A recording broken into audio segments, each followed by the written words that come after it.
Welcome to the Av Continues podcast, episode 217. That means this is the 217th episode, even though it is not the 217th episode, but this is the 217th numbered episode. For those of you new to the show, we post up every episode weekly on Mondays on avcontinues.com as an MP3, or it goes up before that on youtube.com/avcontinues as a video. Sometimes we'll do that. Most of the time we'll do that. Not all the time. But you'll always find it as an MP3 at avcontinues.com. I am your host, Staffa, in which we talk about video games and related topics with Staffa and friends. Friends this week include Kevin. Hello. And special guest Kevin. What's up? How you doing, Kevin? Pretty good. And Kevin, how you doing? Not too bad. Not too bad. So, anyways. Don't know why my clone is here, but oh well. And it's kind of confusing that both of you guys have the same avatar on Google Hangouts. Great minds think alike. It happens, man. So, anyways, this week's episode segments will include our main topic, which will be on stress relief, games for stress relief. And then we got a quick announcement, a few news topics, not too much. I mean, it's only the beginning of the year. And then we have a surprise. Of course. So anyways, quick disclaimer. All opinions expressed on this show are of our own and not representative of our employers, whether past, present, or future. Yeah. Mm-hmm. So first off, before we get into our main topic, I have a special guest that's going to be appearing on the show in a few moments, and his name is hold on a second. I'm trying to add him to the discussion. Give me one moment. Here we go. All right, he's joining the call right now.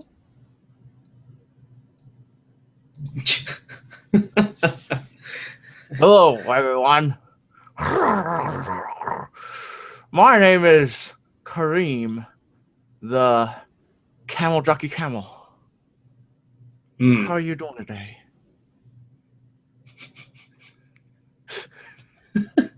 What an audience. Yeah. I guess I'm not wanted here. You have a good day. Unfortunately, all the listeners couldn't really see him. Well, I don't know why Kareem left like that. I guess you should have said some more stuff to him. Maybe. I don't know.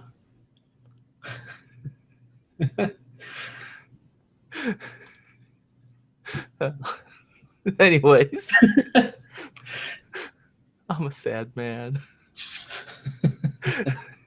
Let's talk about stress relief. Yeah, let's do that. Let's talk about video games and stress relief. You know, I've been looking into, just games to play for stress relief because it can be a good stress reliever. Mm-hmm. You know, when the world seems to be against you, always turn to video games. Video right? games will never go against you. I wouldn't say that. I mean, I specifically did not venture into the world of the Souls. That was the first game on my stress relief list.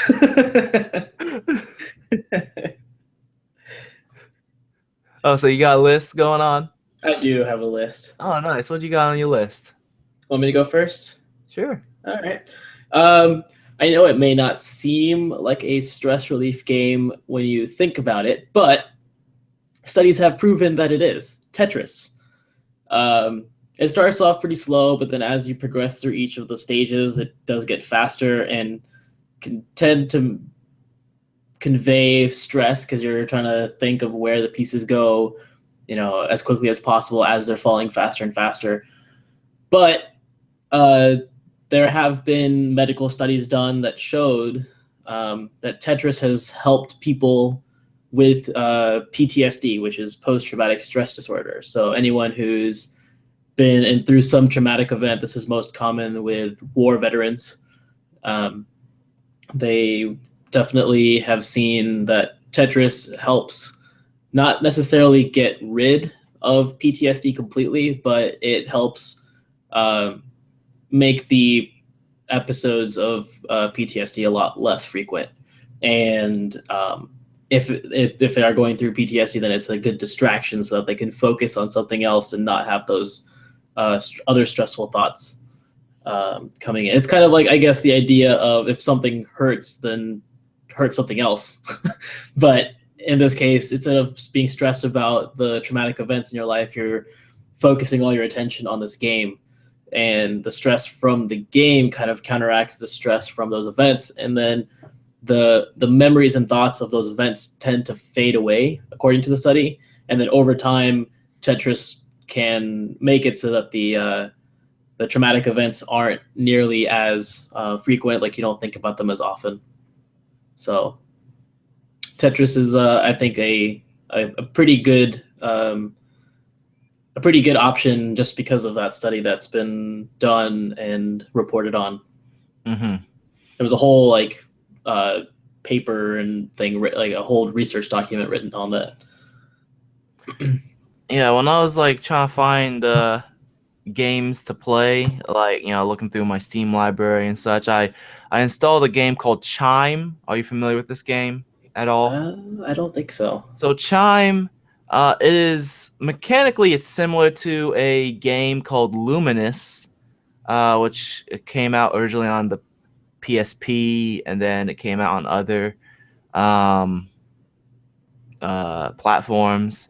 And so basically, you have a map, and not so rather than a vertical map, but Tetris, this is more of a horizontal one, and the pieces aren't coming down. You basically place them anywhere, and the goal is to make rectangles with these pieces, and once they create a rectangle, basically this line is going through from the left side to the right.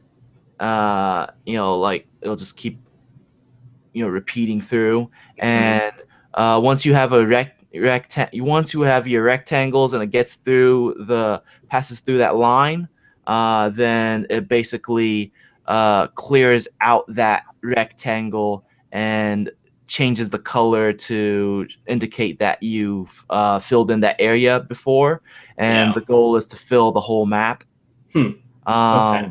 That's interesting. So in a way, mechanically, the only thing that's similar to Tetris is the fact that you're moving shapes around and trying to fill them in. But what I like the most out of that game is the music. The music's really good, very calm and relaxing. Mm-hmm. A lot better than da, da, da, da, da, da, da, da. Hey, that song is amazing. Okay, Tetris song is the best. Sure, it's a classic, but sometimes you're not in the mood for classics. Yeah. All right. Next one that I have on my list is actually Just Cause. Sometimes when I'm stressed or upset about something or just want to get my mind off of something, it does help to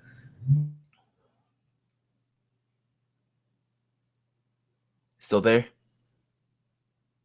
Cause tends to have that too, where you have the freedom, you have this open world. Okay. You cut out for a moment. Can you mind repeating that? Oh, sorry. Yeah, I was just saying the Just Cause is good because there are times when if you're feeling stressed or want to get your mind off of something, then you can sometimes it helps to just go around and blow things up and just wreak havoc and kind of just have this. A big thing about the about Just Cause is kind of like that fast-paced action. So there's not really like you have to be super tactical about things and think about it. You just kind of go in, blow things up, fly around. A lot of people tend to have a lot of fun with the physics with the grappling hook. So I don't know. I just think it's a game to unwind with, just because of how easy it is to go around and just wreak havoc.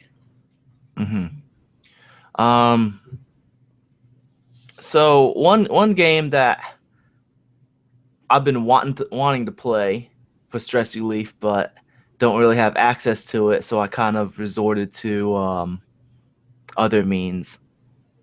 Is Donkey Kong Country for SNES. Because I don't know, like specifically that game. Like it's I don't know if it's because of nostalgia. That might be one thing that I really like about it, but I think it's because it's a simple game. I don't really have to think too much about it. Well, I do know like a million secrets in that game. I don't even have to like look up where the secrets are for most of the secrets. Yeah. You know, and you know sometimes you just want to do something and like go on autopilot, and I can do that with Donkey Kong Country. I don't have to think too much with that game, and I mean, from what I hear about the newer ones, like the one for Wii and Wii U, like Tropical Freeze or whatever, I hear those games are very challenging. I haven't played them myself, but I hear that they're very challenging. And the first Donkey Kong Country is not very hard. It's actually pretty easy.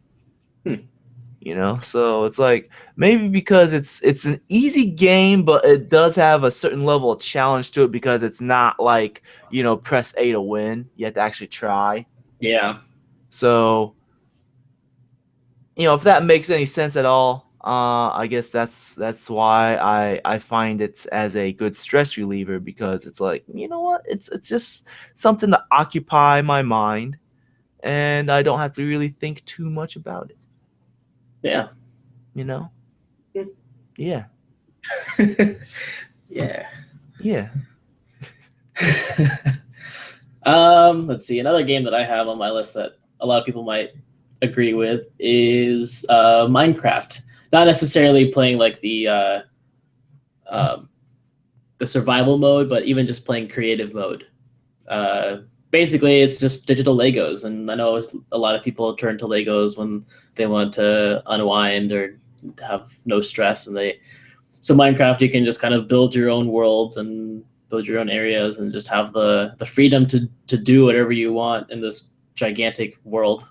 Yeah, like I don't have Minecraft, and I was like, you know, I wish I had Minecraft for times like this. Yeah, it's fun to just, especially in creative mode, when you don't really have to worry about the monsters at night or going around and mining everything. You already have access to everything. You just focus on building, and that for me is definitely a stress relief.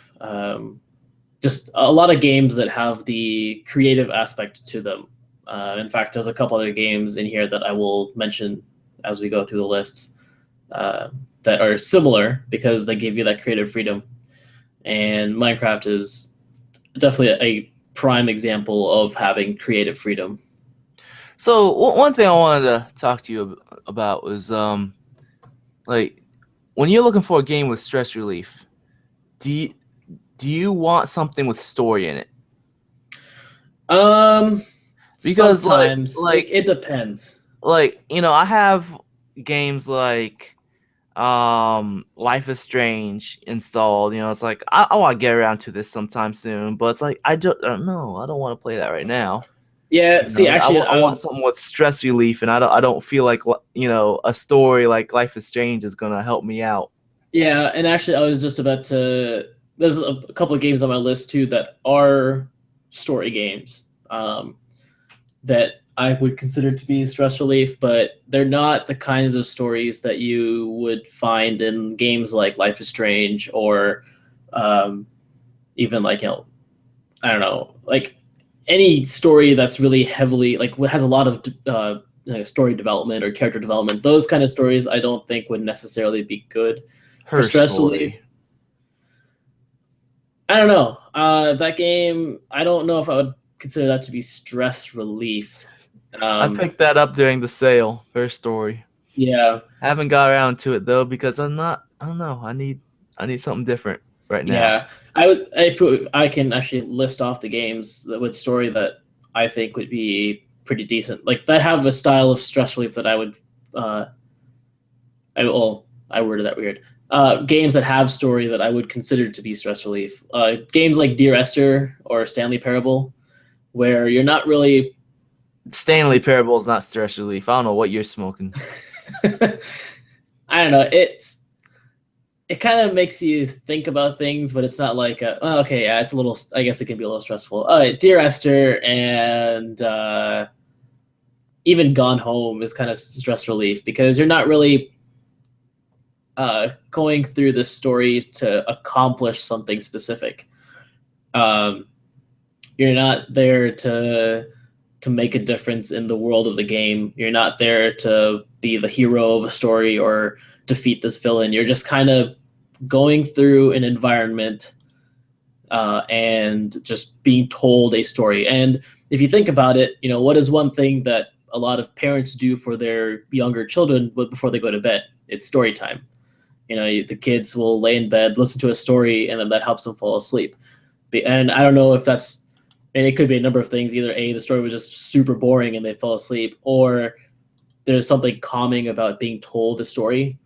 And I think that's kind of how Dear Esther and Gone Home work. Even though I wasn't a huge fan of Gone Home, I still think it has elements of that, where even though you're not sitting there and just being told a story, you're still interacting with it, but you're not making like an intrinsic change or a decision in the story that progresses it. You're just kind of walking around exploring and being told a series of stories that come together in the end.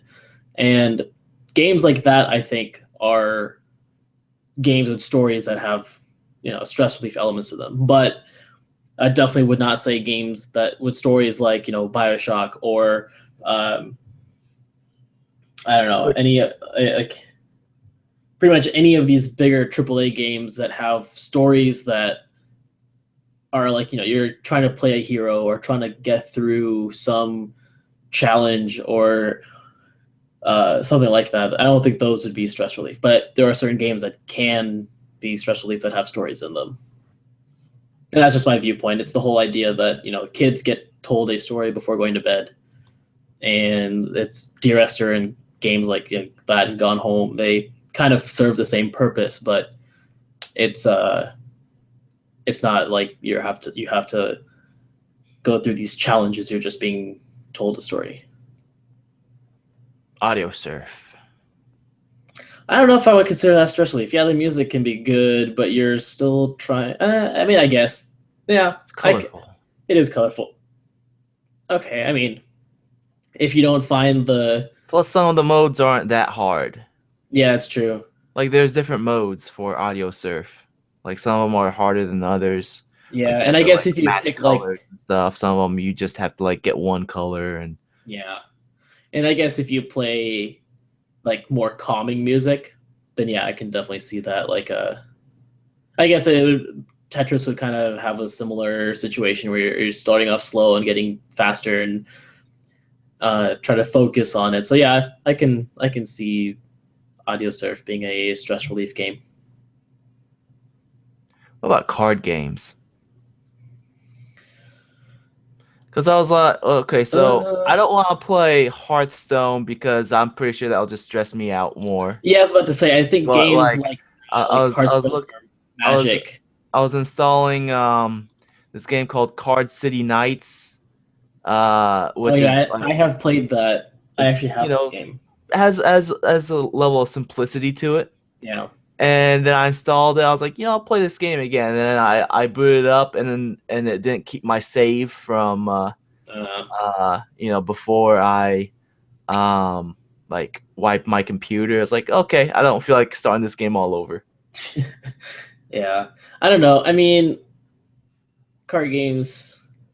Because like like I can see some of that being what stress appealed to relief. me, like why I wanted to go to it, was because with the card game you can take your time. You don't Yeah, have to rush or anything. Or with most card games, yeah. I unless mean, it's I like a very guess, competitive one like Hearthstone and Magic. yeah.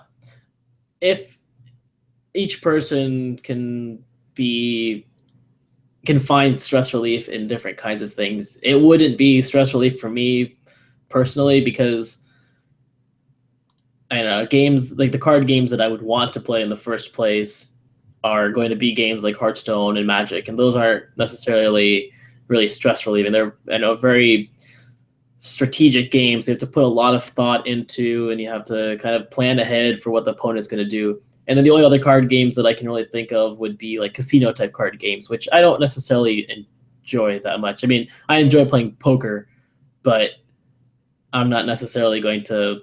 So I guess if you wanted to play like Poker Night at the Inventory, that might be a good stress relief because you're playing poker in a humorous environment. So that might be enjoyable, but there's not too many other card games that I would play just for fun. Like I don't really necessarily play very many casino games. I don't. And then like I mentioned with Hearthstone and Magic, those aren't necessarily stress relief for me personally. But I mean, it might be for you. It's a or another person. It's all subjective. Because I mean, I guess even in my earlier examples, it kind of just shows stress relief can come from a wide range. It can be something calming like Minecraft creative mode, or it could be something that's just a lot of chaos like Just Cause. And I guess it depends on the type of stress that you're trying to relieve. If you're wanting to relieve like anger stress, then Just Cause would be perfect because you're blowing things up and releasing a lot of energy, I guess, and through the game. But then if you're trying to find stress relief because of things that are just not, I don't know, not like opposite of anger stress, I don't know, something that would just not be, I just stress because of some other things that are happening than a game like Minecraft where you just want to not think about things but just be calm. That can be, so it can be a wide range of I think games. the whole going for something chaotic like Just Cause is more for like if you're frustrated, Yeah, and that's still kind of that's just, rather than stress. well, like I was saying, anger, stress, frustration, stress. I mean that there's different types of stress. Stress can come from different sources, and it can. Face is stress. Well, that's not very nice. So I mean, I don't I'm know. sorry, that's stress. So it can. I think there's different reasons to have stress, and there's different methods of relieving those different styles or different types of stress. Mm-hmm. All right. Do we have anything else we want to talk about before we move on? I guess I can just finish off my list. Oh yeah, sure. You got more on your list? Go ahead. Yeah, other things that I think would be good for stress relief. I like Bejeweled, like matching 3 type games, like not ones that are on time limits. Like if you're playing Bejeweled on a time limit, or playing like Candy Crush, we have to get it all within a certain number of turns. But just playing Bejeweled, just trying to match colors and shapes and things, and not really worrying about time, not worrying about making sure everything. That reminds me. I got the Magic the Gathering Puzzle Quest installed, and I play a little bit of that. Oh, do you have to like match the different like color symbols? Yeah, like basically the jewels are the magic symbols, Mm-hmm. and you need to like match um the right colors for like certain cards, Interesting. and like some creatures always attack, some creatures are just defenders, some creatures it uses most of the rules of Magic the Gathering, but like So basically, like, you have your attacking creatures that will always attack face. You have your Yeah. defenders that will like block those creatures that will always block. Hmm. And then you have, I think it's called berserkers, which are creatures that will only attack th- the other creatures before they go face. Hmm. So like that's something new that they added because this whole like puzzle quest element, Yeah. you know. So, I was playing a little bit of that. That's It's all interesting. right. I'll say give it a try. Let's see. Another one, Journey. It's a nice atmospheric game. Pretty calming, I think. Yeah. And then going back on like Minecraft creative mode where you're just being creative and don't really have a goal. The Sims or City Skylines where I mean, I guess cities like the city building games can sometimes be stressful but if you can play in like infinite money modes, you don't have to worry about building things in a specific order so that you maximize your money drain. But you can Rosebud. what? Rosebud. uh, um. The cheat code. Oh. Oh yeah. Completely forgot about that. Uh, See, if you like, now you're tripping. if you like simulation games, I guess games like Euro Truck Simulator and Flight Simulator, where you don't, again, no goals necessary. I Like, tried doing the Euro Truck Simulator. I kept on like crashing, and I don't know what huh? like it doesn't seem very easy to maneuver. Interesting. I don't know. Maybe it's just my gamepad. It doesn't like being gamepadified. Maybe Mm, it wants me to use a steering wheel. yeah, I can see it being better on a steering wheel, but. And then last one I have on my list is Gary's Mod. You kind of have this freedom sandbox type thing where you can just Yeah, I was thinking about installing Gary's Mod because I don't have Minecraft and I don't even know what Gary's Mod is anymore because it's changed so much. uh, Because it's I pretty much remember it used to be like you basically shoot barrels, blow stuff up. I don't even know anymore. yeah, it's pretty much the same premise. You can just take assets from various Valve games, various Source games, and just do whatever with them. I know people make stupid videos online where they like pose the TF2 characters and Yeah. yeah, but that's less people have been using that now that the Source filmmaker is a thing. Yeah. So yeah, anything Yeah. else? Nope, that's all I had. All right. So let's move on and talk about the magical things of life called DreamHost. Because their web service, they offer unlimited storage, unlimited bandwidth, user-friendly interface. They're also optimized to use content managers such as WordPress and many more features. All that just for $8.95 US a month. But if you use the promo code out of continues, that's one word, no spaces, just out of continues, away the setup fee and get your free domain registration. Very nice. Yeah, it is. Quick announcement: iTunes. We can use more iTunes reviews, homies. So like as of right now, let's do this live. We're gonna look at this live. Let's go to the iTunes page. We still don't have any new iTunes reviews. So the last one was from 2013. We only have 11 reviews. Come on, folks. Come on, folks. Do you not want to review this podcast? You're killing me here. It would really help out the show if you leave a review. I don't care if it's 1 star or 5 stars, preferably 4 or 5 stars. That's better than 1 star. But the way how iTunes works is the podcasts, they go by week basis as far as the reviews go, and if a podcast doesn't have any reviews that specific week, then it's as if it has no reviews at all, so it doesn't even show up on the the podcast charts. So if you want to help out the show, please leave a review. But if you can't leave a review for whatever reason, you can help us out by sharing the podcast on social media such as Twitter, Facebook, Reddit, YouTube, all that stuff. Nice. We really appreciate it. I mean, you don't have to. I'm not gonna be mad at you if you don't, but I'd be really happy if you would. I'd appreciate it.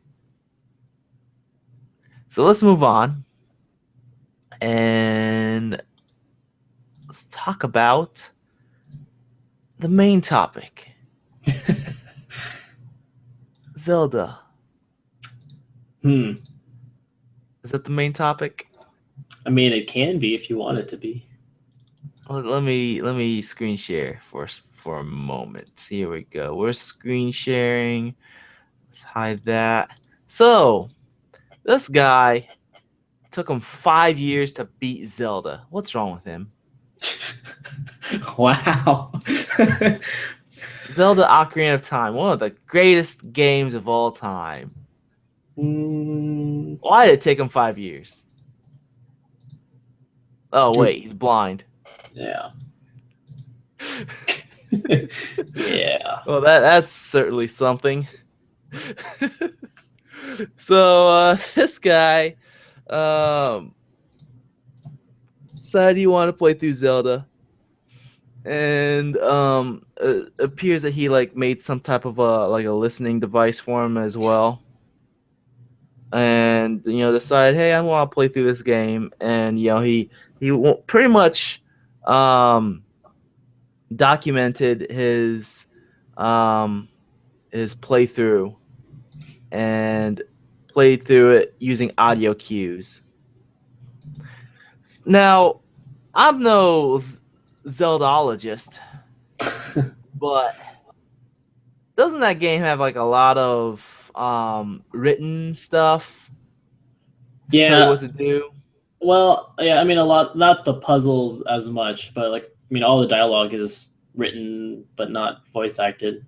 I mean, I remember one part where the dude locked himself in his room and I didn't know what to do, but the one dude said that you should play a happy song for him or something like that.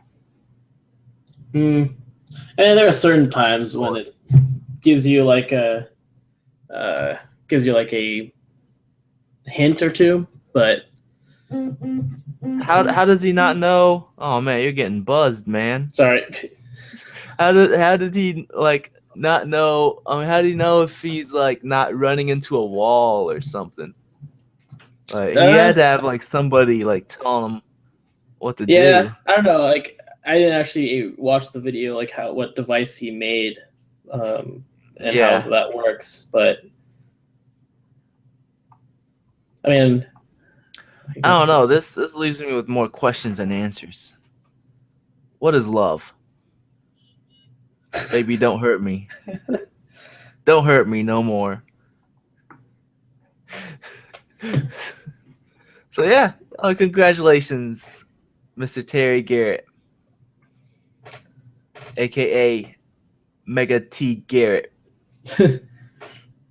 on your completion of Zelda Ocarina of Time. You did it, dude.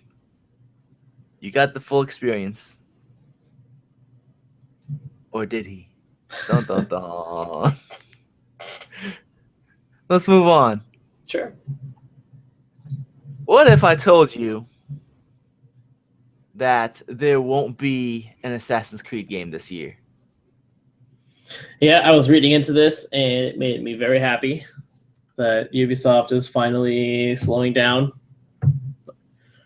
And hopefully this means that their games will be better. I've heard good things about Syndicate, so... I've heard all right things about Syndicate.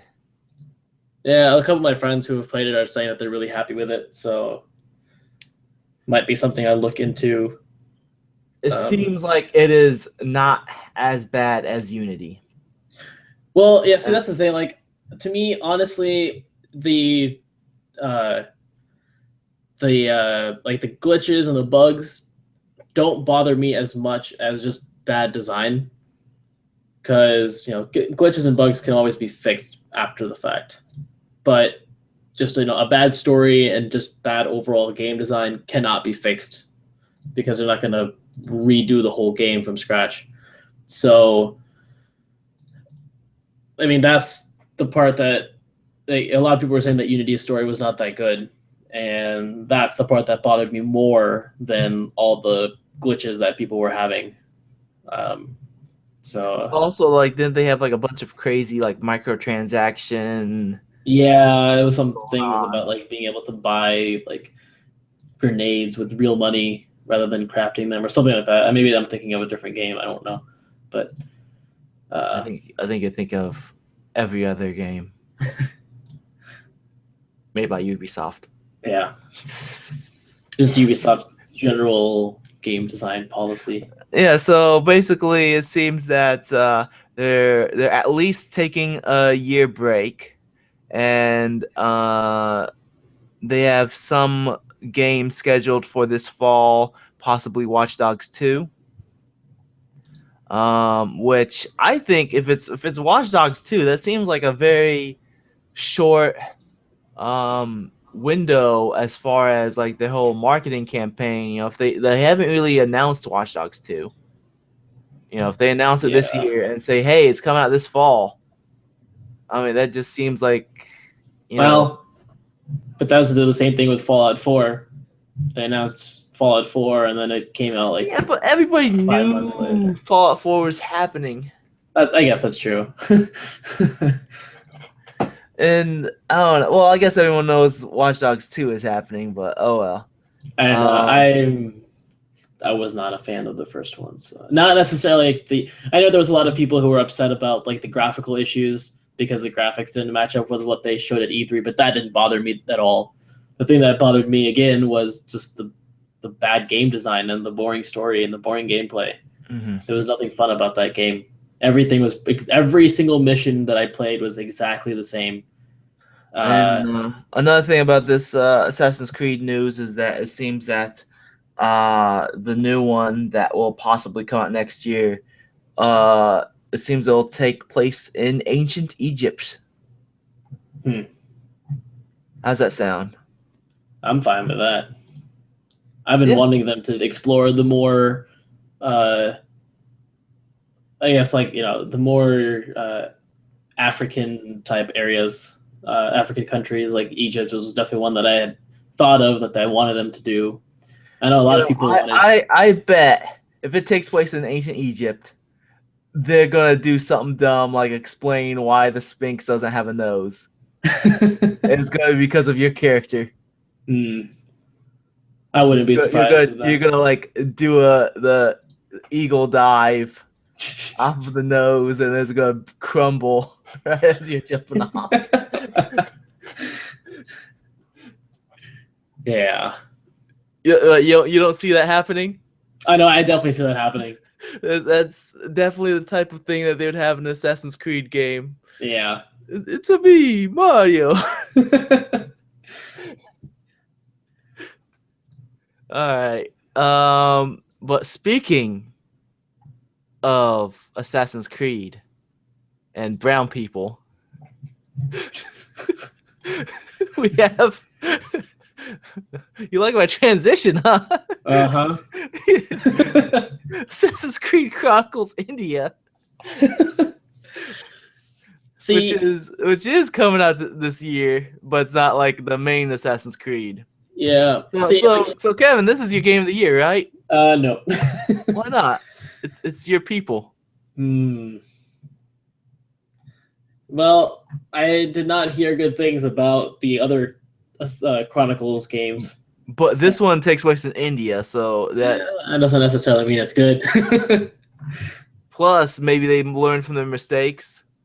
Well, maybe. We'll see. I mean, I'll if it's good and it gets good reviews, I'll definitely pick it up and play it. But Plus, his robe is actually white and not like it's been turning brown over the years, right? Brown and gray. Why it has they? been getting darker. Yeah. But when they go to the dark skin guy, they make it light. What's up with that? This Gotta seems. have contrast. Gotta have Yeah. contrast. Oh, okay. I need to shut up. I'm getting myself into trouble. Just to clarify, Kevin is Indian. That's why I'm picking on him. I'm a bad person.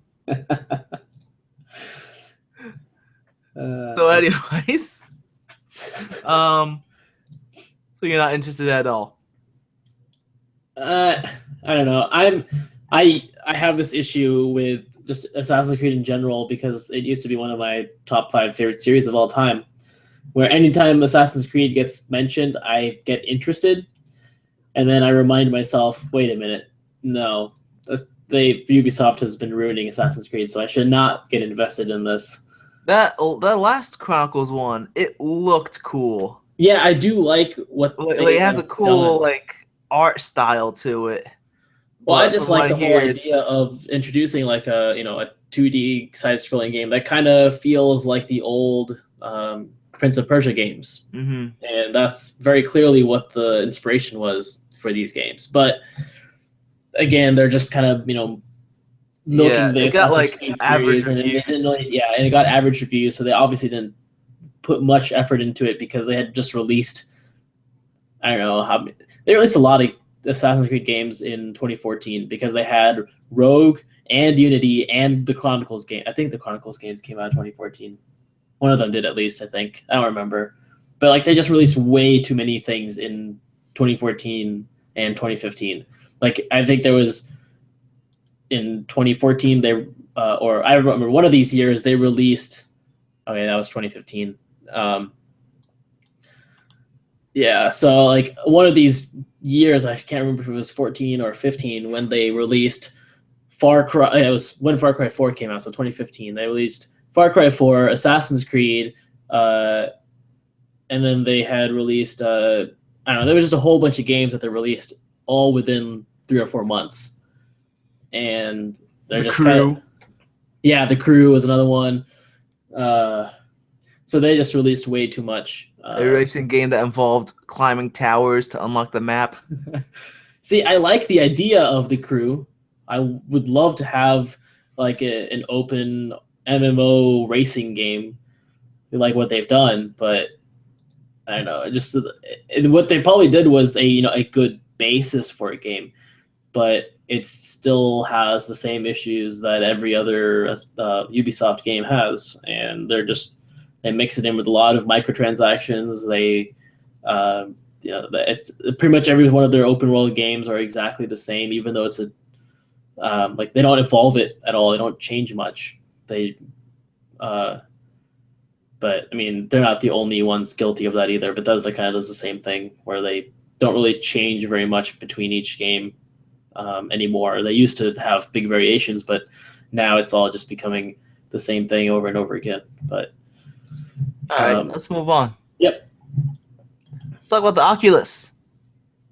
We have a price point, $600.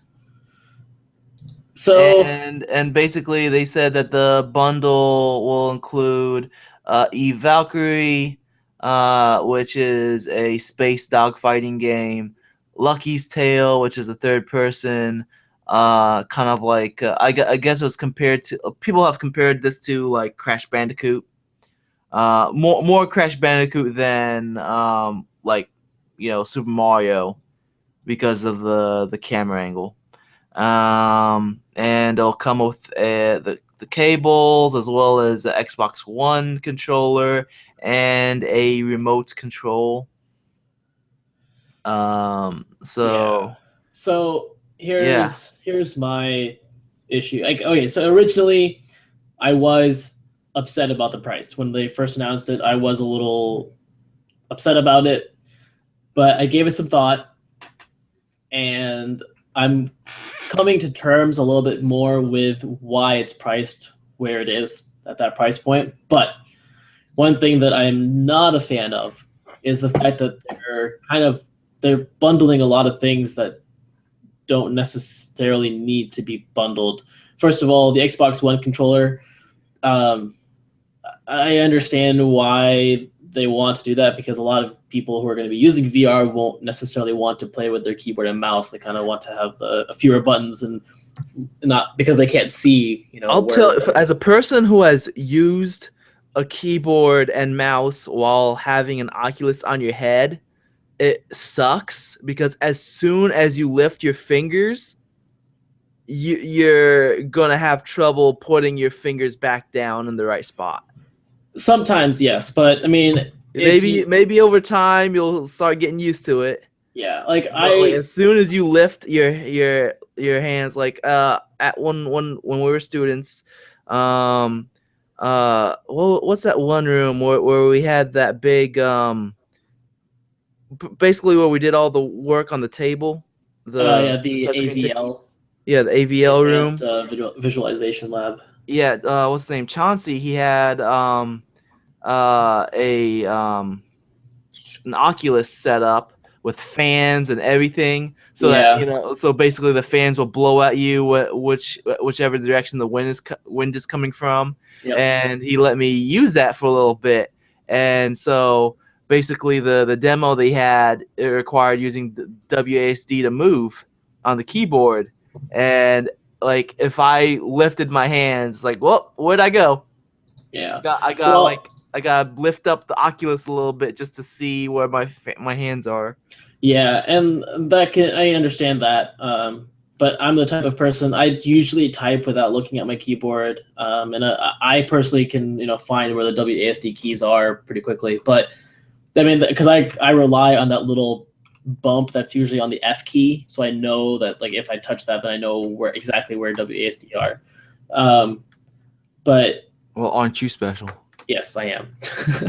So yeah, I mean, but I still understand like not being able to see. But like, I'm not saying that I know the whole keyboard by heart, because there are times when I do want to push a specific number key, and I'm not going to know exactly where that is, so I have to look down real quick. Basically, from what I hear as to why they want to make sure every kit comes with both the Xbox One controller as well as this remote, is so that developers can they can be guaranteed that at least for this first wave of Oculus, that every person using the Oculus will have one of these, so that they can design their UI or whatever to or just design their software to use one of those hardware pieces. So they don't have to worry. Okay, is this gonna use all three of these just in case they don't have one of them, or is it going to use the controller, the remote, as well as the keyboard just in case? They don't have to worry about that. They're like, okay, if I want to just design this to use the remote, then that's fine, because every single person has this remote. And I understand, but here's like my issue with the bundles is that they don't give you other options. They don't give you a cheaper option that does not come with a controller, because I just bought an Xbox One controller on Black Friday, this last Black Friday, because there was one on sale that I got, and so I just bought that. I don't need another Xbox One controller because I don't have an Xbox One in the first place. And second, what you can do with that controller? You can take it to your local hospital, your children's hospital, and donate it. You can donate it with the Child's Play. Yeah, but like so like someone from like in my position, I don't necessarily want that extra controller, and the remote, like I can use the remote is so you can navigate the Oculus Home or whatever they're calling their like their distribution platform, so you don't have to. Oh, PlayStation Home. I that's what I was thinking at first. I don't remember what they called it, but there was like some software that you just put your Oculus on, and then you can launch a game from the Oculus interface without having to like launch the game on your PC and then put the Oculus on. So they give you that remote so you can navigate the UI, like the dashboard for their software. But I don't understand why they didn't just incorporate that with being able to use like the controller. What is so special that you need the remote if you already have a controller that has directional buttons and face buttons that you can just navigate through your dashboard. So Well, maybe it's for software that isn't exactly a game, so you don't wanna well, use a I don't know, but gamepad. You just want the person to anything you sit can back and use relax. anything you can use a remote with, you can use your controller with as well because it has the directional button. You can still navigate up, down, left, right, and then select something or go back with A and B or however you What want if I just wanna like sit back and watch a movie? You know, I don't want to have a gamepad in my hand, and it's it. easy to have that little remote. I still think it's unnecessary because you can still use the gamepad and then set it down because you have to do this. You're not going to hold the remote for the whole duration of the movie either. If you were to be Well, watching a movie in you can VR, keep in your little pocket. I can see it being like a tiny convenience in that like situation, like if you just want to put it in your pocket, like you just mentioned. But again, I still think it's unnecessary because you can either set it on the table in front of you, or if you're sitting on a couch, you can just set it on the couch right next to you. There's there's no need for the remote when you have the Hey, controller. there's no need for anything. There's no need Well, for an I'm saying like Oculus. I know, but I mean like there's like out of the things that it's bundling, the remote is the least valuable thing in that whole bundle. So like if they had give you an option for a bundle that only has the Oculus with the cables and the camera and no controller, no remote, that could have knocked out, maybe 50, 60, $70 from the price. Hmm. Because I know I'm not going to be using the remote at all. I don't see any need. I mean, maybe if I needed it later on, I can purchase it after the fact from their store. But I Are you gonna absolutely be pre-ordering one for yourself? no, I'm not going to pre-order because I'm going to actually wait for the HTC Vive and see how that is in comparison to the Oculus Rift.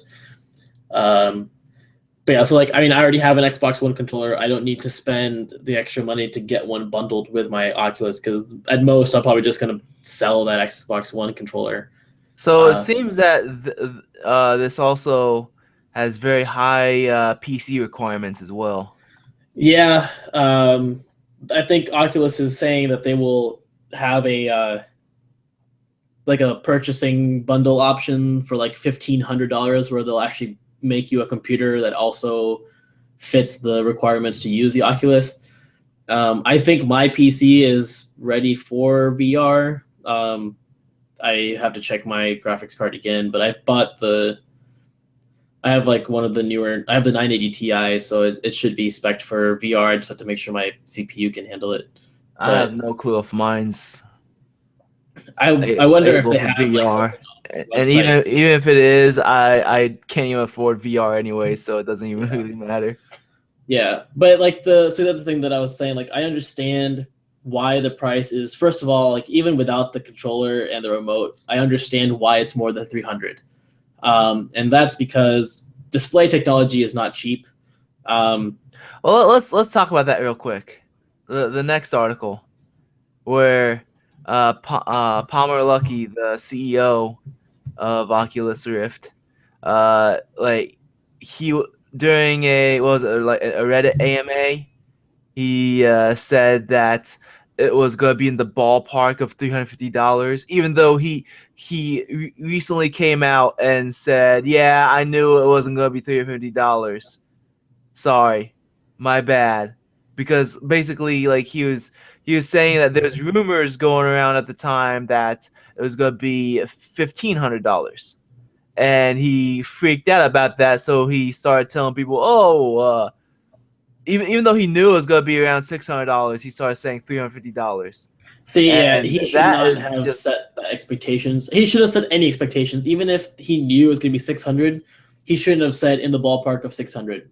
yeah. Um, you you can't commit yourself to a price range like that when you still are several months or even a couple of years away from release You because can't lie things to your fans like that. things can change. Like even if he knew that it was going to be $600 and he said that it's going to be $600 or in the ballpark of 600, and then what if, a couple years from now a few months from now they realize, oh, something doesn't work.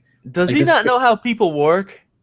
I don't know. I don't think so. He must be like some socially awkward person to like not understand that if everyone has the expectation it's gonna be $1,500 and then they say, hey, it's 600, people will be like, yeah, that's awesome. Now if you say the other way around, if you're like, well, it's gonna be around 350, and then you announce it's gonna be 600, you're gonna make people angry. Yeah. Come on now, that doesn't you don't need to be like a rocket scientist to figure that out. Yeah. Even I know that. Yeah, if anything, he should have said less than 1,000 for sure. Like, I mean, that still gives him, $1,000. And but okay, so like going back to what I was saying, I understand why the price is high. I mean, I was upset in the beginning, but then after thinking about it, display technology also using like a 4K resolution screen that Samsung is producing, and they're like in low. Yeah. So the Oculus Rift is about this, like the display is about the size of like a big cell phone. And when people think of that, they don't necessarily think that it's high resolution, or that the resolution, just because it's smaller means it's cheaper, because it's got to be a lower resolution. It's a very high, like higher than regular desktop monitor. Like my 27-inch monitor is still not the resolution of what's in this tiny little Oculus Rift. So first of all, you're having a super high resolution display that Samsung has made. And Samsung, in my opinion, does make the best displays in the market for anything. Cell phones, TVs, monitors, they make the best displays, hands down. So you first of all have this really high resolution display, and monitors are not cheap. Like Monoprice at CES, which is going on right now, just announced that they're releasing a 4K 27-inch monitor, and this is the cheapest 4K monitor that you can get, and it's $500. But that's like 27-inch monitor. It's a pretty big thing. But then taking all those pixels and forcing them down into a tiny screen that's about the size of your cell phone, that's even more expensive. I was imagining that the Oculus Rift would be within $800 or $900 personally, because of how expensive display technology actually is. On top of the fact that it's got an accelerometer, a gyroscope, and the head tracking with the camera and the IR stuff on the Oculus itself, and that's not cheap. So bundling all of that into this tiny little package that fits around your head, and not even your whole head, it's just like covering your eyes, it's expensive. And $600 is actually a pretty good price for what they're offering. But I don't know how good the quality is, because the last Oculus that I used was DevKit 2. So I never got a chance to play with DevKit 3 to see what improvements were there. I heard that the mesh door effect was still there in DevKit 3. The last one that they had, I can't remember which one it was called, but they had at GDC, and it looked pretty good. But apparently these are gonna look even better than that. Yeah, and so that's the thing. I don't know how the quality is, because I have not used a DevKit 3, so I haven't even used the most recent DevKit, and then no one's used the most recent consumer version yet. So we don't know how good the quality is. Now, if they completely remove the mesh screen effect, then that's absolutely perfect. And because they already were pretty good with their motion tracking. However, I think HTC Vive, from what I read, the Vive had better motion tracking than the Oculus. But the display was not nearly as good, because they were still pretty early on in their prototypes. So I don't know what the Vive is going to be like in the end, and I don't know how the Oculus is right now. So I'm going to wait until the Vive comes out and compare the reviews between Oculus and HTC's VR stuff, and then I'll make a decision on which one I want to go with. But I understand the price, and I was expecting it to be a little bit higher, But then when they said, they kind of said $350, and then that got me like, even more excited because I was like, oh wow, I would never have thought that price to be it. And then it coming back to 600, I should not have been surprised. I was a little upset, but I did some thinking, and it makes sense to me. So that's just my viewpoint on it. I just wish that they offered different bundle packages, one that did not have the controller or the remote, and just came with the headset and the camera and the cables. And I don't even want the headphones that it comes with. Like, it comes with these little. I can't imagine them being very good headphones. I have a pretty nice pair of headphones that I personally use, and I used these same headphones with DevKit 2, and there was no issue. Like, the headphones fit over the strap of the Oculus perfectly fine, and it didn't get in the way. It didn't feel like my headphone was in the way or the Oculus was in the way. So Were you able to see? oh yeah, I played Voice Elite Dangerous with the Oculus, and it was No. Were you able to see the voice acting? No, because there was no voice acting in the game that was playing. I mean, there was kind of voice acting. There are some announcements that your ships make, but Well, there you go. It didn't do the job. It didn't do the job. But even on DevKit 2, playing Elite Dangerous with the Oculus, and my really nice headphones, it was the single best gaming experience I have ever had. And I'm not exaggerating on that. That was the best, most immersive experience I've ever had in a game. And I am really excited for VR in general. But I want to make sure that whichever one. Do you have a dev kit? Or no, one of my friends, he works for his company, got it. He works for a university, and they got one for research, and he essentially borrowed it from the university. Like, he put it down as he needs it for the weekend. Oh, he borrowed it. Well, he works with a department that lets him like check it out. And he can like sign up to use it for a week or a weekend. And so he checked it out for a weekend, and we all played Elite Dangerous with it. So it was fun. I'll tell you, that Eve Valkyrie. I am looking forward to playing that. That one does look fun. That's definitely a game. Yes, it is. So let's move on. Sure. All right. What if I tell you that Half-Life writer Mark Laidlaw retired from Valve? I was reading about this, and yeah, we'll see. I don't know. I'm not expecting anything in the Half-Life series, but I mean, there have been. They're done. How are they gonna finish the story? How is Master Chief gonna finish the fight? Can't. Don't know what's gonna happen. Maybe if you send Mr. Mark Laidlaw an email, and here's his PayPal account as well. He might be able to like tell you how Master Chief finally finishes the fight, but it seems like Marcus Phoenix is not gonna be able to do it. Marcus Phoenix and Master Chief just couldn't work their problems out. Marcus Phoenix is Master Chief. Oh. Come on now, get your video game facts straight.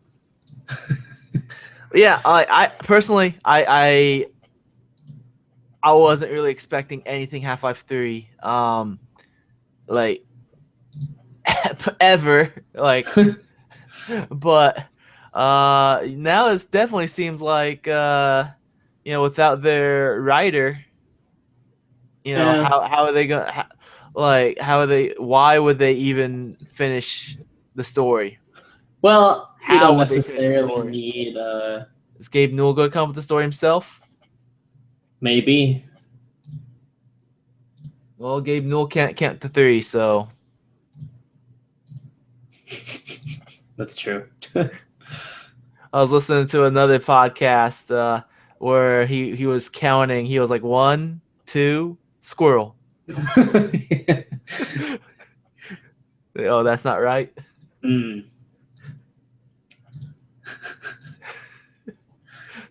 But yeah, you have anything you want to say about this? not really. All right, let's move on to. We got a couple things that are non-gaming related. Just a couple. One being Teen Titans show. That was a live action show that was set to be for TNT. I guess that's still a channel on TV. TNT. I didn't even know that. Yep. So, I mean, this was the like this has been circulating for a while that this show is going to happen. Um, 1 hour live action show. It would include Barbara Gordon, who is Batgirl, Starfire, Raven, Hawk, and Dove, the female version of Dove. I guess Nightwing was supposed to be in this as well, though it's oh, here it is. Yeah. Yeah, Dick Grayson, Nightwing, supposed to be in this as well. Uh looks like a primarily female cast. So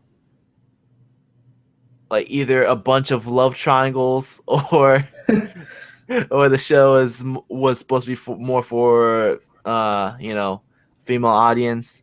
But either way, like I was anticipating the show, and it seems like it's not going to happen. Hmm. Yeah, it's been canceled. It is no more. No boss. No more, which is unfortunate because it seems like anytime these characters are in a show, the show gets canceled. Like the original Teen Titans cartoon. Like there's supposed to be like another season because there's a cliffhanger. Oh, it got canceled. Young Justice. There's supposed to be a third season. Oh, it got canceled. This show, nope, it got canceled. It's not happening. I don't know why. Like they can't get a break. They're cool characters. I like them. But unfortunately, it's not going to happen. Although, a comic show that is going to happen. Daredevil. Yeah, Daredevil I was season thinking about that for two. a second. They released a teaser, and it's coming out March 18th, which is a week before Batman v Superman, or Batman and Superman joining together hand in hand to fight Doomsday with Wonder Woman.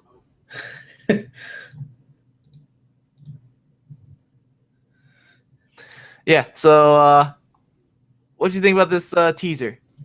It. I mean, it didn't really reveal much. It teased it nicely. Yeah, teased it. Yeah, I mean, I'm excited. I like I'm pretty sure Daredevil. they're gonna show like more actual trailers in the coming months before this comes up. But hey, March 18th, that's only 2 months away from here. Yeah. I'm pumped. And then at the very end, it shows the Punisher logo. Did you see that? Yeah. Yeah, it's Daredevil. I'm pretty excited for it. Not much else to say. So, anyways, that's it for news. Unless you have anything else you want to add. I don't think so. I'm trying to think if anything happened at CES that's worth mentioning, but I don't think anything has. Oh, was CES going on? Yeah, it's going on until today is the last day, so Oh, okay. the 10th. I was unaware. Well, Yeah, I it mean doesn't it's seem not. like It's anything. mostly just a lot of. Wasn't there It's, rumors that Valve was going to announce something at CES? I don't remember. I don't know. Isn't there like something about them announcing something at GDC? I don't know. This year, I don't know. I don't remember. I don't know anything either. But yeah. So anyways, hold on. Oh, I just messed this up. There we go. Let's get this back on the screen. Swap. And Where'd you go? There you are. Screen share. All right, Kevin. Oh yeah, I forgot Are you- about surprise. Are you ready? Let's play a game.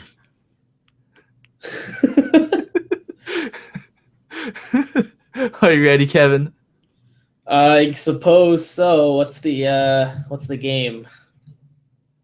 21 21 questions. Oh no. Homies. So you know how 21 questions works, right? Yes, I do. So basically, I have a game. These are games that you know about. I'm not choosing like super obscure stuff that you never heard about. Okay. And basically you ask me yes or no questions, and by question 21 ideally you should be asking me if it is that that game.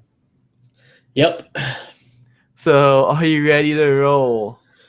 I suppose so. Let me hold on, let me get Wikipedia out for me right now. Oh, I just ruined it. Is the game Uncharted 2? No, it is not. Oh crap. Dude, you have your eye. I kind of saw the next two games. Uh-oh. I ruined everything. All right.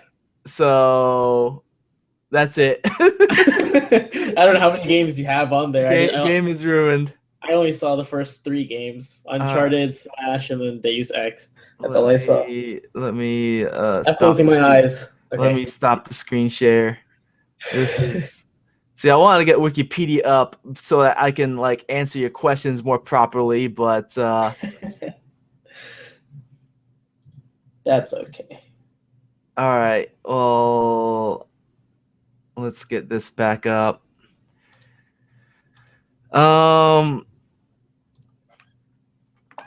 Put this back on the screen. Swap.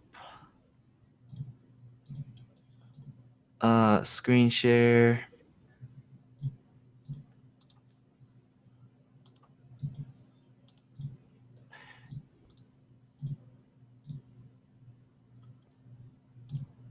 Okay. Present to everyone. There we go. All right. So hide that. So you already saw the first Three. couple. Yeah, first three. Yeah. And then Deus Ex. That's all I've seen. All right. So go ahead. Start with your 21 questions. Okay. Let's see. Is it an RPG?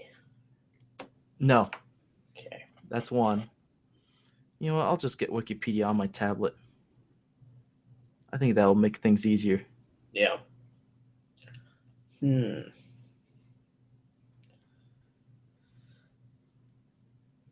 Trying to think like how to ask when this was released. Well, that's an easy way to. I mean, that's an easy question to ask. Like, well, I don't want to take up all my questions asking like which generation or which year it's from. but turn into a yes or no question. Is this game considered to be a retro game? Well, I can't really. That's subjective. Okay. Give me a date. Was this game released before 2005? Hold on.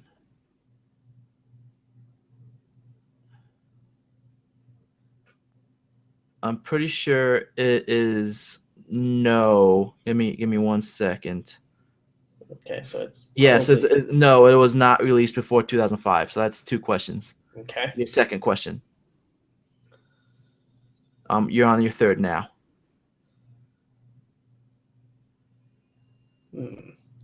Was this game exclusive to a single platform? Right now, no. Oh, okay, so it's a timed exclusive. Or, well, It is currently not exclusive to okay. a single platform. Okay. So that's 3 questions.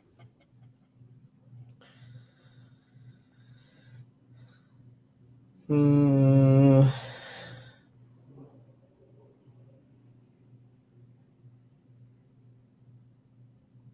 Is this game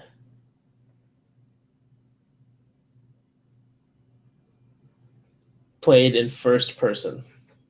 No. Okay.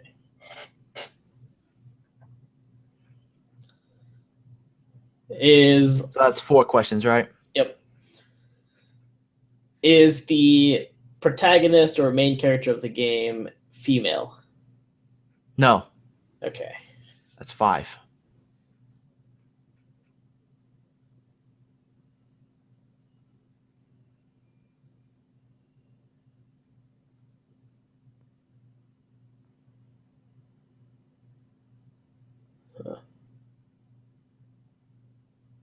Is this game part of a series?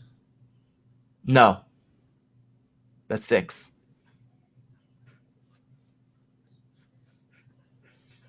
Huh.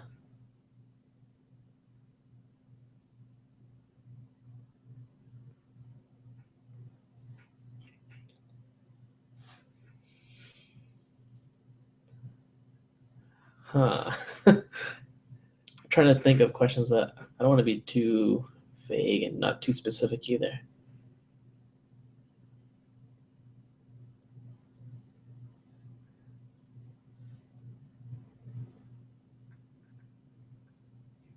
So it's not part of a series. Say non-female protagonist. Third person.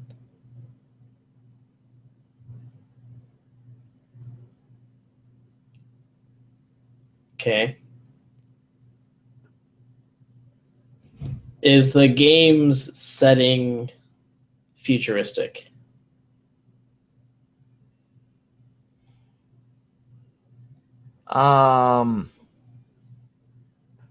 Not exactly. So no. Okay. No, I mean it's not really futuristic. So no. That I'll go with no. Okay. So that's 7. Yep. Hmm.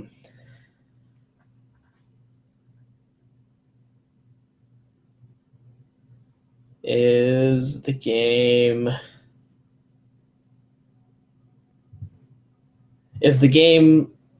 focused on multiplayer? No. Okay. That's 8.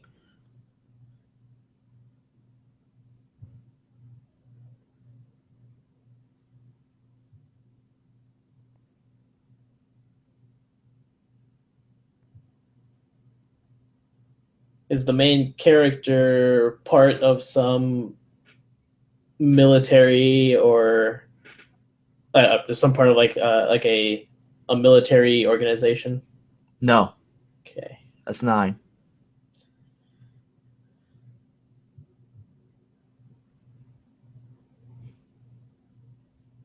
Guess I should ask, is the main character human? Yes. Okay. That's 10. You're about halfway through, so you Yeah, gotta start narrowing it down. I'm still kind of unsure.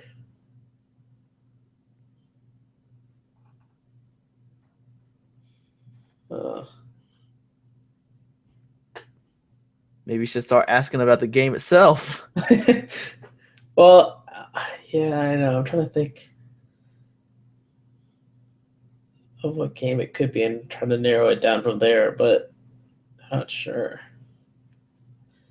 Is the game based on a series of movies? No. Okay. That's 10 questions right there. I think 11. 11. Okay, 11. Uh, So you got 10 more. yeah.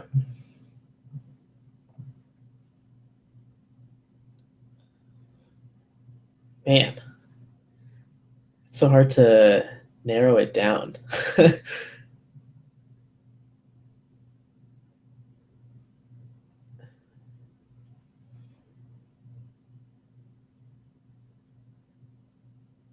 Does the game take place on an island?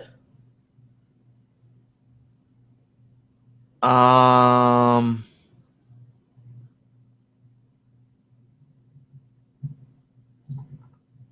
I don't think there's an island in the game, so no.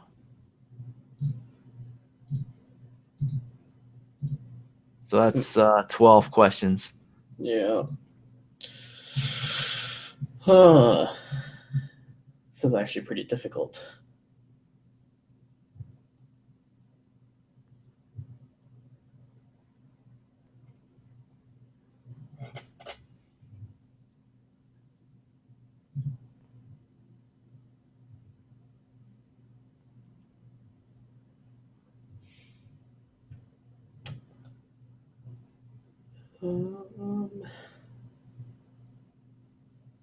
Is the game a third-person shooter? No, Okay, that's 13. 13. Yeah. Hmm.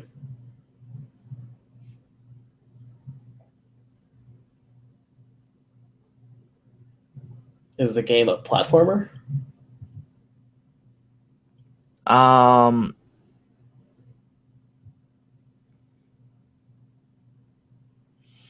yes, with an asterisk. Interesting. That's 14. I mean, it has platforming elements to it, though it's not primarily seen as a platformer game. So, um,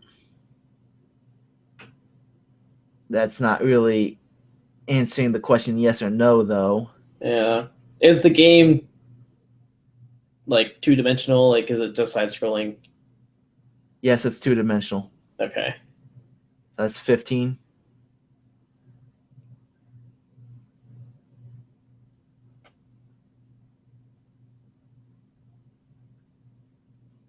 Hmm.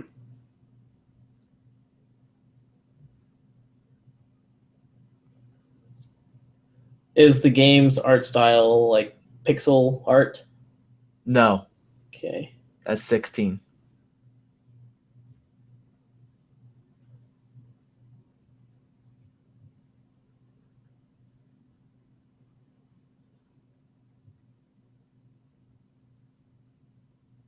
Hmm. Is the game a Castlevania style game? What do you mean Castlevania style game? Do you mean like a Metroidvania or That's what I meant. Yeah, a Metroidvania. Metroidvania style game? No, no, no. Okay. Wait, hold on. Give me 1 second. No, no, no. Yeah. I'll go with no. Okay. So that's 16. Man, this is difficult.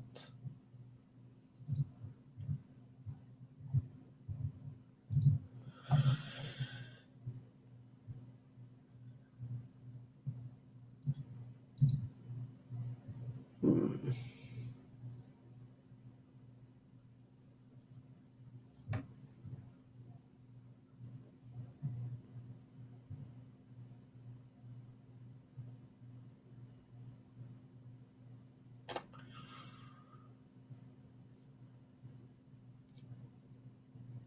Hmm.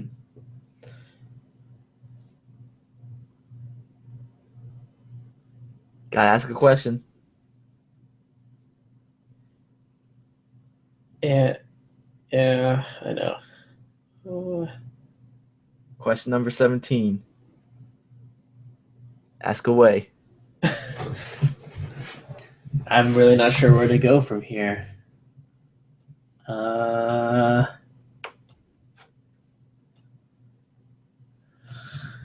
hmm.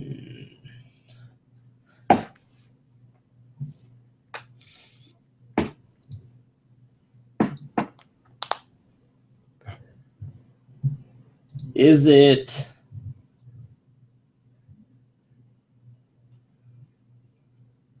Yes. Question 18. I wasn't asking if it existed. Okay. Well, I guess I should, because I'm not really sure where to go from here. All right. Ask away. Question 17. Man.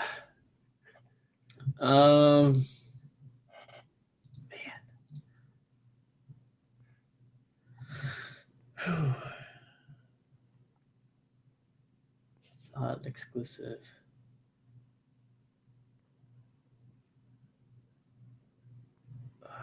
I don't even know.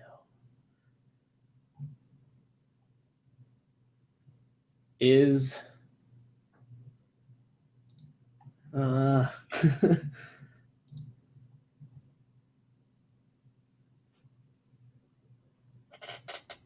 is it a fighting game? No. Okay. So that's 17 questions.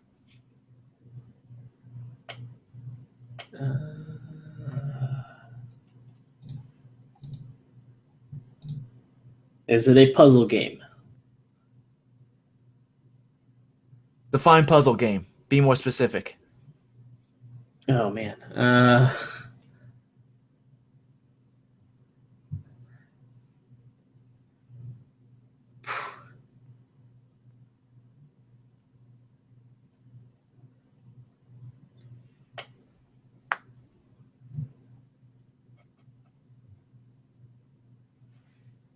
I don't know really how to. Like, do you mean, is it like your conventional puzzle game like Tetris or a match 3 game, or do you mean does it have puzzles in it? Well, I'm Like, afraid you of got- asking if it has puzzles in it because that could be very vague, and a lot of games tend to have puzzles in them of some type. Man,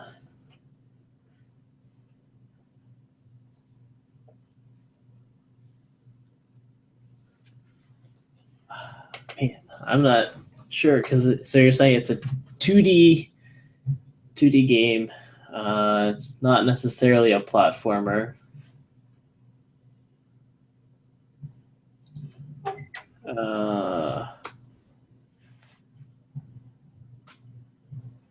Is it a roguelike? No, Okay. that's 18.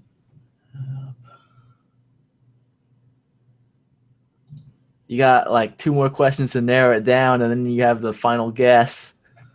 Yeah, I have no idea. Because your questions are bad. That's why. Well, that's the problem. Is like I don't even know like where to start from narrowing it down because there's just so many options.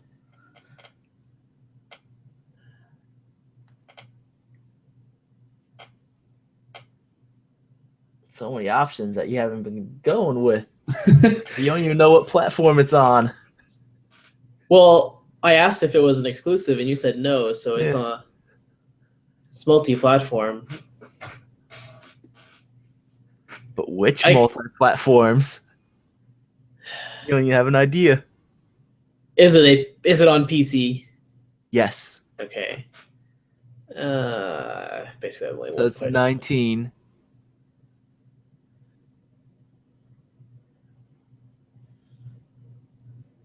I don't even know. Is that you giving up, or? No, I'll try to think of another question. I don't know if it's going to help very much, but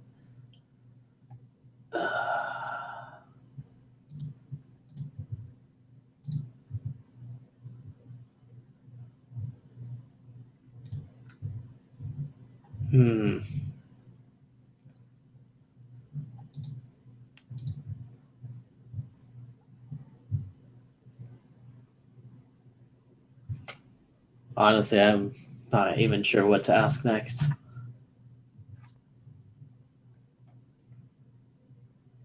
You gotta ask something.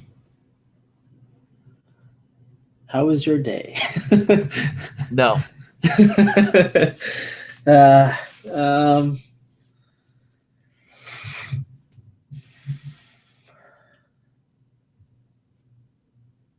hmm.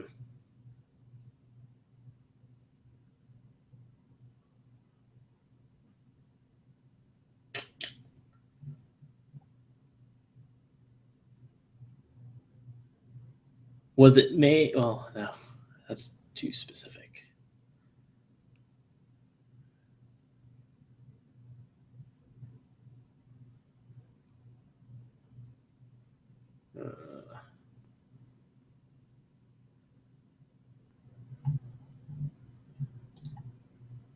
Well, I guess I'm gonna have to keep asking. So, in terms of puzzle games, is it kind of like when I say puzzle game, I'm thinking of games like, um, uh, oh man, what was that one? Like Snapshot or, um, oh man, I can't think of the other game now.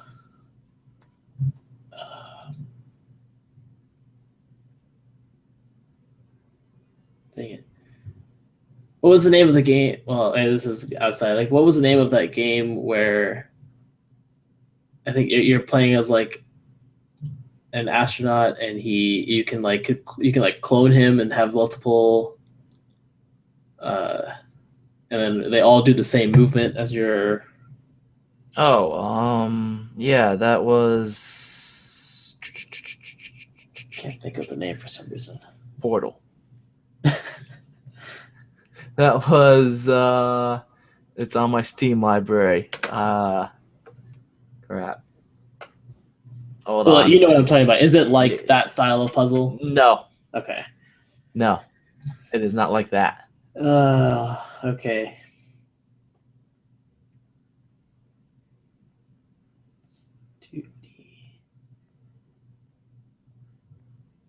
I honestly have.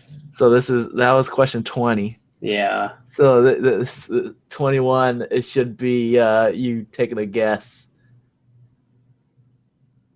I have no idea. 2D with a male protagonist.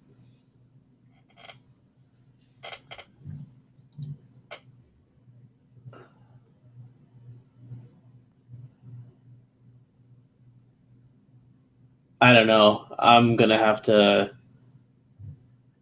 give up. You're not gonna take a wild guess. No, there's too many. I'm All not right. sure. So the game is Oh, Mark of the Ninja. I should have. I was thinking something from Clay because I was thinking Shank. I should have asked if it was. That's what I was about to ask. I was like starting to ask, is it made by Clay? And then I was like, you could have asked if it was an indie game. You could have asked, yeah. Like. Well, as soon as you said genres. it was like a 2D game, I was pretty much thinking already indie game because there's not very many AAA games that are 2D. Huh. Okay. Well, I was thinking Shank, so I guess I was somewhat close, but. All right, let me get this other game on my tablet real quick, just so I can answer your questions properly. And you know what? Just to make this more fair, I'll let you think of a game, and you can do it for me after this one. That's okay. All right, there we go. We got this on. All right, ready? Yep. Game 5. Let's get going. Question 1. All right. Question 1. Is I guess I'll just go with what you had. Is it a AAA game? No. Okay. Is it first person? No. Okay. So that's 2 questions. Yeah. Is it a platformer? No. That's 3 questions. Is it an RPG? Um,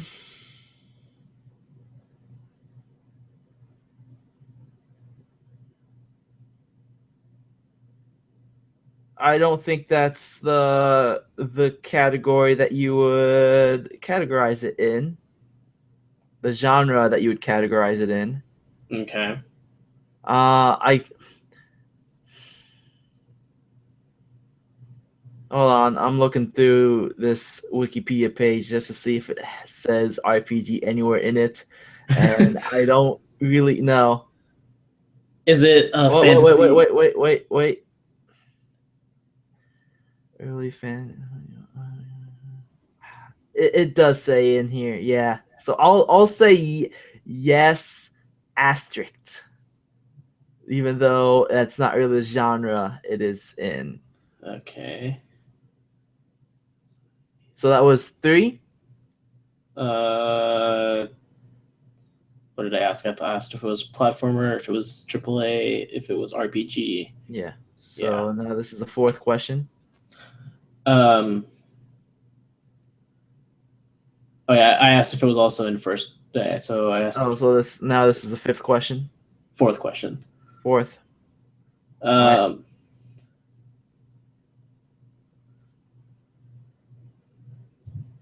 I think. Okay.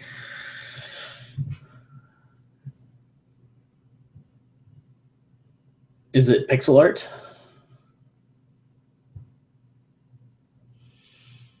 Uh, no, this is not pixel art. Okay.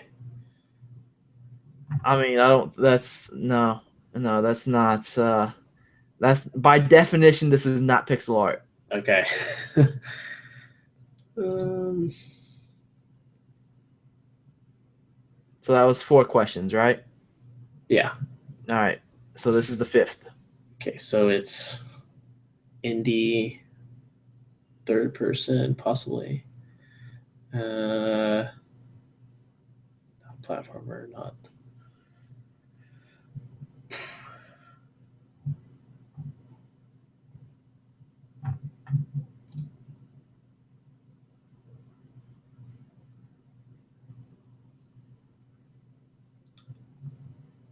Is it 2D? Yes. Okay. Is it part of a series? Is it part of a series? I don't think so. Um, Hold on. No. So that's 6 questions.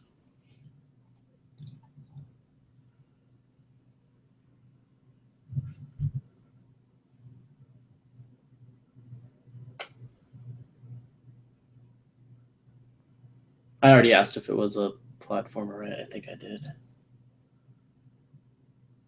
I don't remember.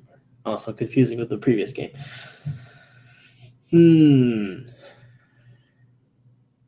I don't think you asked if it was a platform. You asked if it was an RPG. Oh yeah. Is it a platformer? No. Okay. We're on 7 now.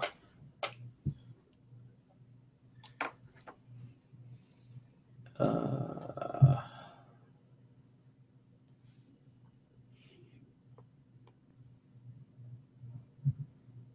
man.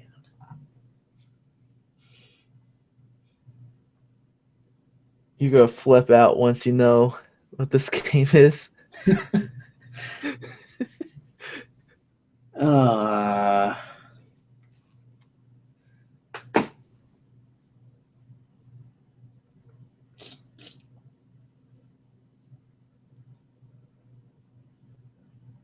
is it on PC? Yes. Okay. So we're on question 8 now.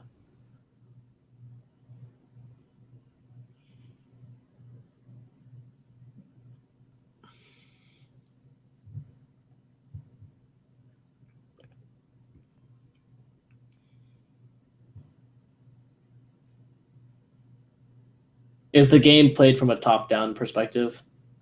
I suppose. I'm gonna go with yes. Okay. I mean, yeah, yeah. Let's go with a yes. Like even isometric, I guess would count. I'm going with a yes.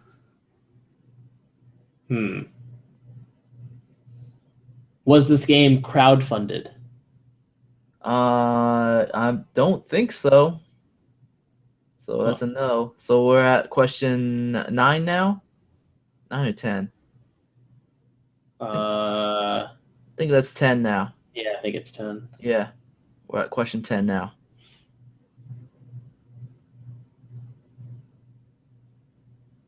Top down.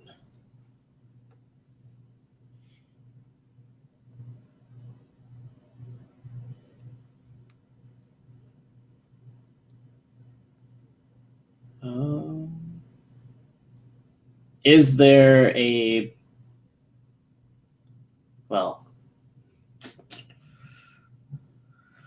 Is there a main protagonist in the game?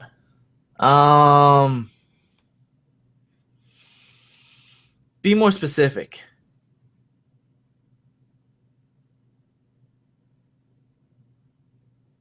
Is it a roguelike?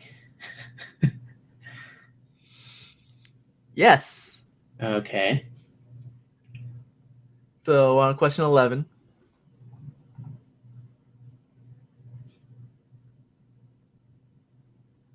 I think I know which one it is, but I'm not sure. I want to keep asking just in case. Was it made by Clay? No. Okay. On question 12. Does this game take place on? Well, are you the captain of a ship?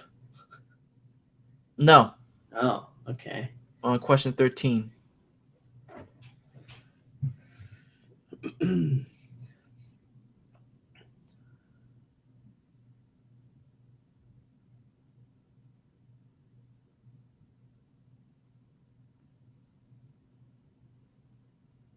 Are you managing more than one character at a time? Don't think so. Go with a no. Okay. We're on question 14.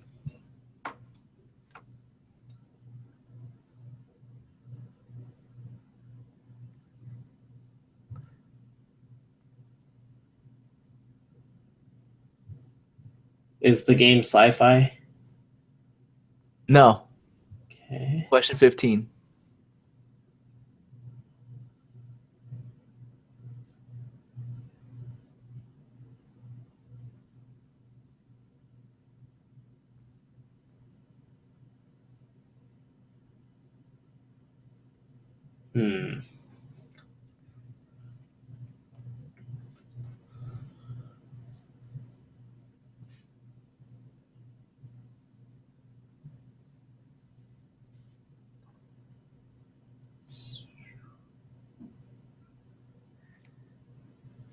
So you have 6 more questions. Yeah.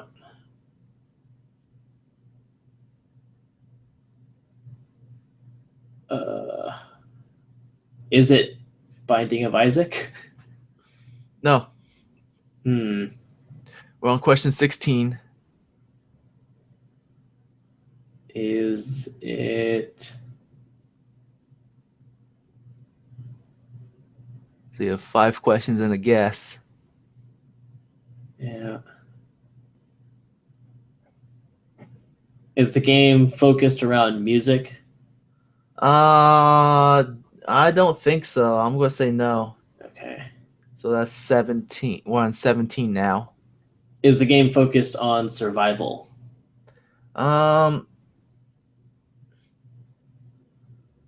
Sure. I suppose. I mean, in a way, gameplay wise, yes. Interesting. So, yeah. So we're on 18 now.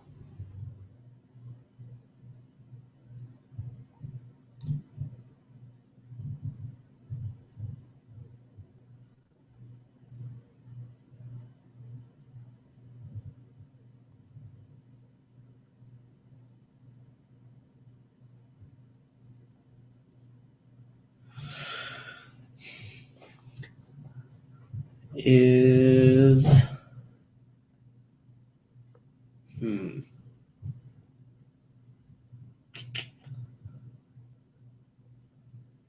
Is it a fantasy setting? Yes. Okay. Question 19.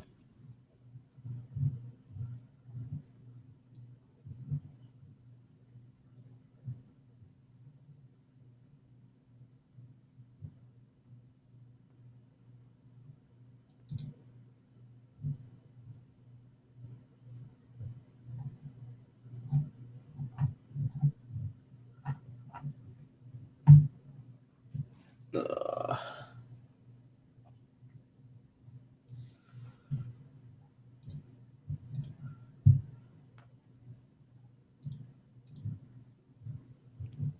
Do you have an idea? Not really. I mean, there's a couple. I don't know. Is it Quest of Dungeons? No. Okay. I heard that one. So that's one question 20. uh, Man. Is that a game? Quest of Dungeons? Yeah. No, that's that. Never even heard of that. So we're on 20.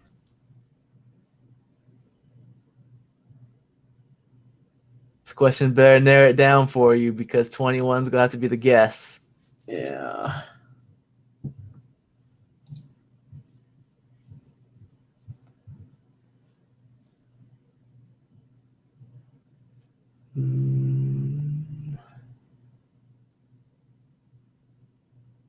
Is it turn based?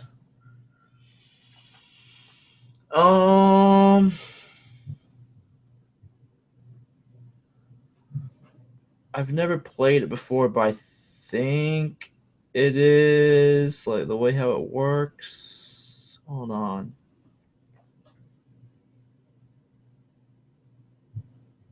Let me read up on the gameplay real quick.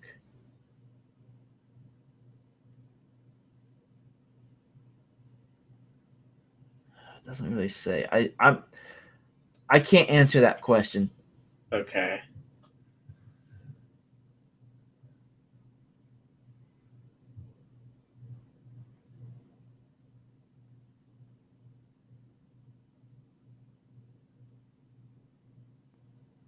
So ask a different question 20. Well, let's see.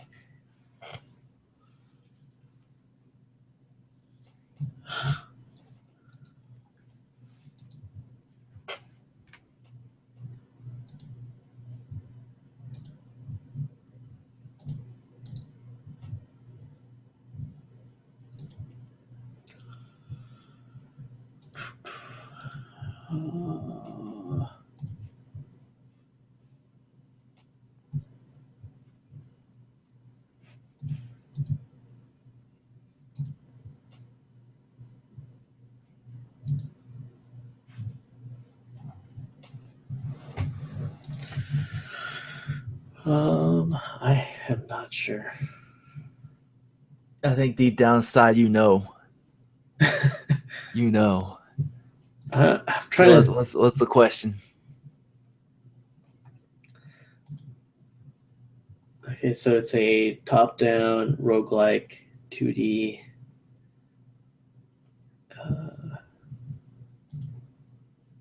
fantasy game.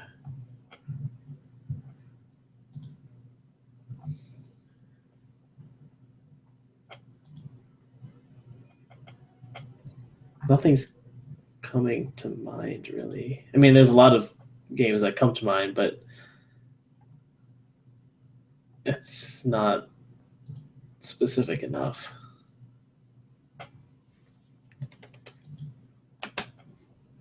You gotta wrap it up. I know. We've been doing this for 38 minutes now. This is going to be very boring to listen to. You gotta wrap it up. Come on, Kevin.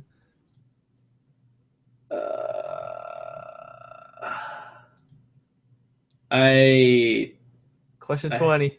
I don't think I have enough information. Question 20.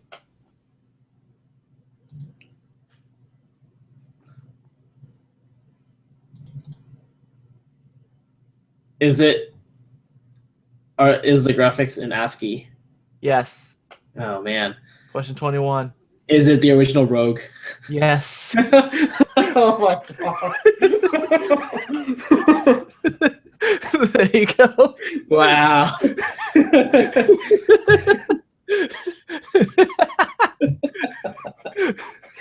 I don't know why I took that long.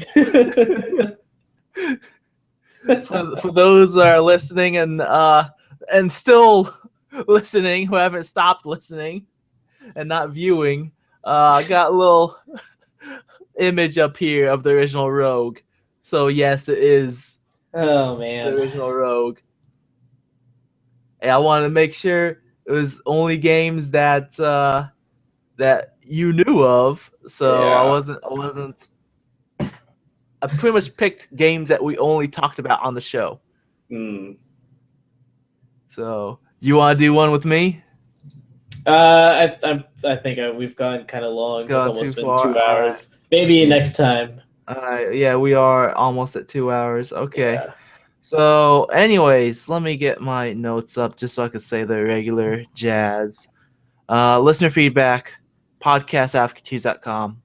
I've been doing some Twitch streaming. That's twitch.tv/sayedstafa. That's SAYEDSTAFA. Out of Capes should be coming back this week, I think. I think that's when Flash comes back on. Coming back this week.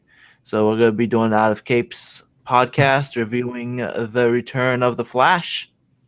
And if you like what you've been hearing, you can support us by liking us on Facebook, follow us on Twitter, leave an iTunes review. You can contact by email. That's podcast@advocatenews.com. You can subscribe to YouTube channel, youtube.com/advocatenews. All those things mentioned can be found on the website. That's www.advocatenews.com. You can give me a tweet. I am at SayedStafa. That's at SAYEDSTAFA.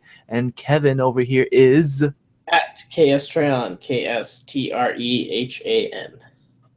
I would like to thank my guest host for joining me today, Kevin.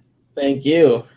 And with that said, I'm your host, Stafa. We'll see you guys next week. Thank you for joining us, especially on this extended edition of Kevin trying to guess games. Yeah, that did not go well at all. Yeah, I'm really bad at just guessing, if you haven't noticed. Hey, gotta do what you gotta do. Yeah. See ya.